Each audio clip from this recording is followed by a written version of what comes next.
Hello everyone, welcome to my YouTube channel. So already మనం ఈ S7 పేపర్లో అనవ 1 మీద ఒక వీడియో చేయడం అయితే జరిగిందండి. ఇప్పటివరకు ఆ వీడియో చూడకపోతే ఎవరైనా దయచేసి దాన్ని రిఫర్ చేయమని రిక్వెస్ట్ చేస్తున్నాను. సో ఈ వీడియోలో వచ్చేసి మనం అనవ 2 క్లాసిఫికేషన్ మీద మెథడ్ అయితే చూద్దామండి. సో మీకు తెలుసు ఆల్రెడీ అనవ 1 మనకి కే ట్రీట్మెంట్స్ అనేవి ఉంటాయి. ఇక్కడ ఫర్దర్గా మనకి పెద్దగా డిఫరెన్స్ ఏం లేదండి.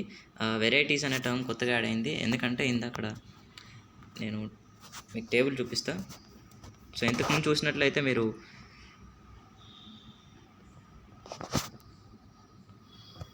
ఈ టోటల్ వాల్యూస్ అనేవి ఈ డైరెక్షన్లో అయితే కన్సిడర్ చేశారండి. వేరేజ్ ఇలా వర్టికల్గా మీరు కాలం వైజ్ చూస్తే టోటల్ వాల్యూస్ అలాగే దేర్ రెస్పెక్టివ్ మీన్ వాల్యూస్ అనేవి లేవండి. సో అది వచ్చేసి అది 1 వే డైరెక్షన్లో ఉంది, ఇది 2 వే డైరెక్షన్. సో అందుకే దీన్ని అనవ 2 వే అంటాం, దాన్ని అనవ 1 వే అంటాం. సో ఇక్కడ మనకి జే వెరైటీస్ అని చెప్పి హెచ్ వెరైటీస్ అని చెప్పేసి కొత్తగా ఒక టర్మ్ యాడ్ అవుతుందండి. అంటే ఏం లేదు, సో ఏవైతే ఇవి ఉన్నాయో ఇవన్నీ ఈ కన్సిడరేషన్ వచ్చేసి ఇవన్నీ ట్రీట్మెంట్స్ అండి. సో అదేవిధంగా ఏవైతే ఉన్నాయో ఈ కన్సిడరేషన్ వచ్చేసి హెచ్ వెరైటీస్ అండి. సో పెద్దగా డిఫరెన్స్ ఏమైతే మీకు ఇక్కడ పెద్దగా కనబడుతుంది జస్ట్. సో ఇవన్నీ అయితే మీరు ఈ థియరీ పార్ట్ ఏదైతే ఉందో వేరియేషన్ బిట్వీన్ ది ట్రీట్మెంట్స్ అంటే అసెంబుల్ కాజెస్ అని, విత్ ఇన్ ది ట్రీట్మెంట్స్ అంటే ఛాన్స్ కాజెస్ అని చెప్పేసి థియరీ అయితే ఏం మారదండి. అలాగే మనం LMM చూసినట్టయితే లీనియర్ మ్యాథమెటికల్ మోడల్ ఈక్వేషన్ చూసినట్టయితే same X I J equals to mu plus alpha I plus epsilon I J ఉండే ఇంతకుముందు. కొత్త టర్మ్ వచ్చేసి మనకి బీటాజే అనే కొత్త టర్మ్ అయితే ఇంట్రొడ్యూస్ అయిందండి. ఇదేం లేదు. సో హెచ్ వెరైటీస్ అయితే ఏవైతే ఉన్నాయో సో ఆ జే సమ్మేషన్కి సంబంధించింది కాబట్టి సో ఈ బీటాజే అనేది కొత్తగా ఒక టర్మ్ అయితే ఈ LMMలో యాడ్ అయిందండి. సో మనం ఫర్దర్గా చూద్దాం. అజంప్షన్ చూడండి, సేమ్ ఉంటాయి, చెప్పా కదా అన్ని మెథడ్స్లో సేమ్ ఉంటాయి. All observation must be independent and must drawn from normal population. So ఇది వచ్చేసి various treatments distributed with mean 0, 0. So ఇది ఎర్రర్ టర్మ్ అండి. సో ఎర్రర్ టర్మ్ ఇప్పుడు చెప్పా కదా అది ఎలా ఉండాలి, normally distributed with mean 0, sigma ఈ స్క్వేర్ అని చెప్పి వేరియన్స్ సిగ్మా ఈ స్క్వేర్ అని చెప్పేసి ఉంది. సో నల్ హైపోథిసిస్లో మనకు చెప్పా కదా కొత్త టర్మ్ యాడ్ అయింది కదా. సో ఇంతకుముందు ఓన్లీ మనం ఆల్ఫా వాల్యూస్ ఈక్వల్స్ టు 0 అని తీసుకుంటుంటే ఇప్పుడు కొత్తగా వెరైటీస్ కూడా యాడ్ అయినాయి కాబట్టి సో వాటి బీటా వాల్యూస్ని కూడా మనం ఈక్వల్ అని తీసుకోవాలి. సో అందుకే H0T, H0V. సో అవి ట్రీట్మెంట్స్, ఇవి వెరైటీస్. సో అగైనెస్ట్ దానికి ఆల్టర్నేటివ్ హైపోథిసిస్ వచ్చేసి నాట్ ఈక్వల్స్ టు తీసుకుంటామంటే ట్రీట్మెంట్స్ కూడా నాట్ ఈక్వల్స్ టు 0, వెరైటీస్ కూడా not equals to 0. So statistical analysis వచ్చేసరికి ఇక్కడ కూడా ఒక టర్మ్ పెరుగుతుందండి. సో ఇంతకుముందు ఓన్లీ మనం ఐ ట్రీట్మెంట్స్కి మీన్ తీసుకున్నామండి ఈ విధంగా జే సమ్మేషన్ తీసుకుని. ఇప్పుడు మనకి జే వెరైటీస్ కూడా ఉన్నాయి కాబట్టి వాటికి కూడా మీన్ తీసుకోవాలి కదా. సో ఇక్కడ ఐ సమ్మేషన్ తీసుకుంటాం. సో ఓవరాల్ మీన్ మాత్రం సేమ్ యాజ్ ఇట్ ఈస్ అండి, పెద్దగా మారేదేం లేదు. కాకపోతే అక్కడ మనకి ఇంతకుముందు KNI అని ఉండేది. సో ఇక్కడ హెచ్ వెరైటీస్ ఇంట్రొడ్యూస్ అయినాయి కాబట్టి KH అని రాసుకుంటాం, అదే HK అని కూడా అనొచ్చు. సో మనకి మేజర్ స్టెప్ ఈ మెథడ్స్లో మనకి మేజర్ స్టెప్స్ ఏంటంటే పారామీటర్స్ని ఎస్టిమేట్ చేయడమే. సో ఇచ్చిన LMM అది. సో దాన్ని ఓన్లీ ఎర్ర టర్మ్కి ఈక్వేట్ చేసుకోవచ్చు using principle of least square method. So ఎర్రర్ని మినిమైజ్ చేయడం కోసం సో తీసుకుని దానికి స్క్వేరింగ్ అండ్ సమ్మేషన్ చేయండి, డబుల్ సమ్మేషన్స్ తీసుకోండి. సో ఈ విధంగా అయితే మనకి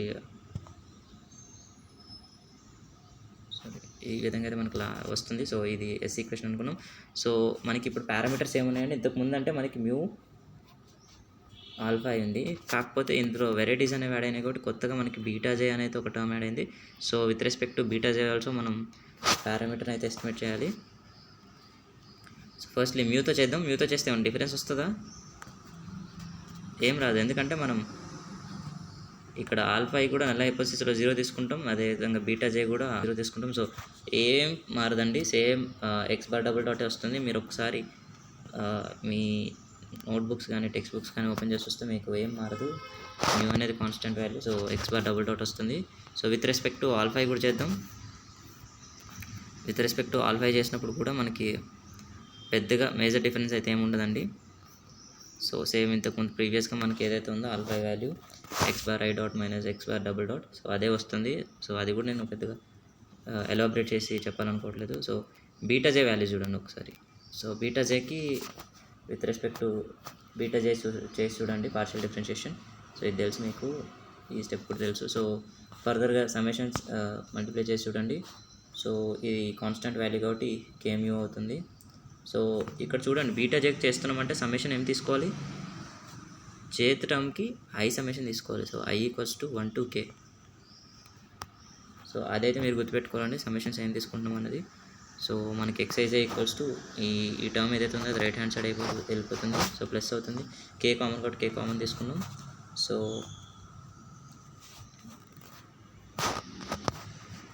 ఈ కే అట్ సైడ్ పంపిస్తే మనకి డివైడ్ అవుతుందండి 1/k ఎక్సైజ్. సో దాన్ని మనం ఎలా రాసుకోవచ్చు, ఎక్స్ బార్ ఐ డాట్ కింద రాసుకోవచ్చు కదా.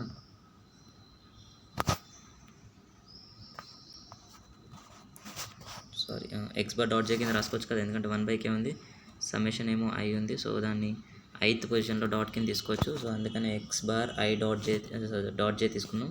సో ఇలా కన్సిడర్ చేసుకుంటే మ్యూ వాల్యూ అట్ సైడ్ పంపిస్తే మనకి బీటా జే వాల్యూ వచ్చేస్తుంది. అది ఎలా వచ్చింది, x bar dot j minus x bar double dot.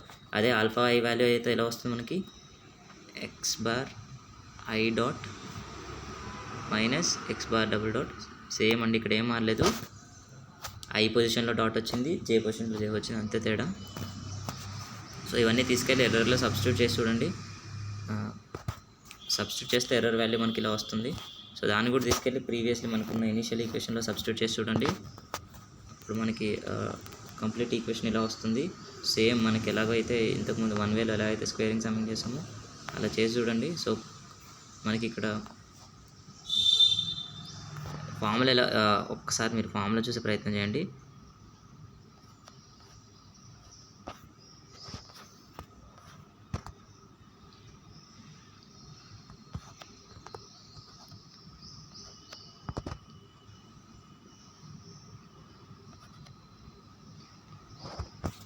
చూసినట్టయితే మనకి ఎక్కడెక్కడైతే కోవేరియన్స్ టర్మ్స్ ఉన్నాయో అవి 0 అయిపోతాయి. సో అప్పుడు మనకి 3 డెరివేషన్స్ అయితే వస్తాయండి. Sum of square due to treatments, sum of square due to varieties, అలాగే sum of square due to errors.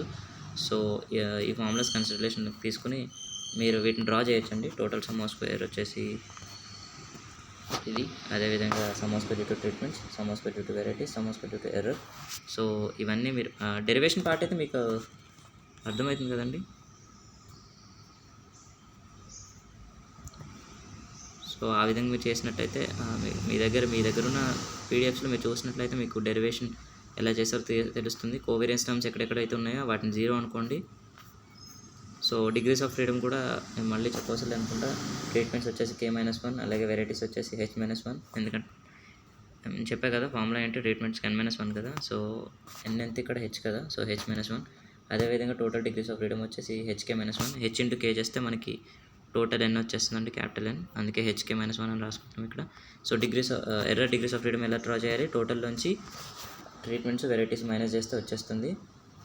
So total ఎంత hk-1 కదా, దాంట్లోంచి మీరు h-1 అదేవిధంగా k-1 చేస్తే మీకు hk-1 minus h plus 1 minus k plus 1 వస్తుంది. సో ఏదైనా ఒక 1 క్యాన్సిల్ చేసేయండి. అప్పుడు మీకు ఫర్దర్గా మీరు సింప్లిఫై చేసుకుంటే k-1 ఇంటూ h-1 కింద రాసుకోవచ్చు. So main sum of squares కూడా ఒక టర్మ్ అయితే పెరుగుతుందండి, అదే ఎస్ఎస్వి అంటే sum of square due to varieties. So ఇదైతే SST sum of square due to error తెలుసు, ట్రీట్మెంట్స్ తెలుసు మీకు.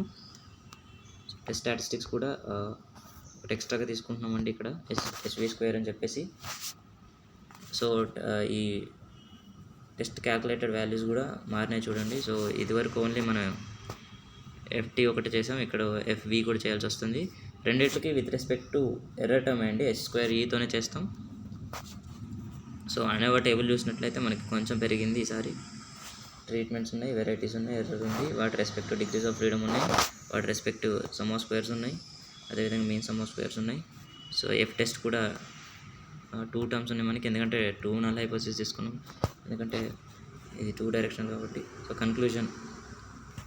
కన్క్లూజన్ తెలుసు కదా, F cal less than F tab వస్తే మనకి మనం h0 యాక్సెప్ట్ చేస్తాం. అదేవిధంగా గ్రేటర్ దెన్ వస్తే then we reject h0. Will go for H1.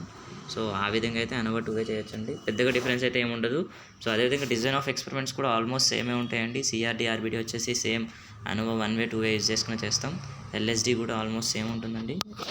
So అవి కూడా నేను ఎక్స్ప్లెయిన్ చేసే ప్రయత్నం చేస్తాను. So thanks for watching my video.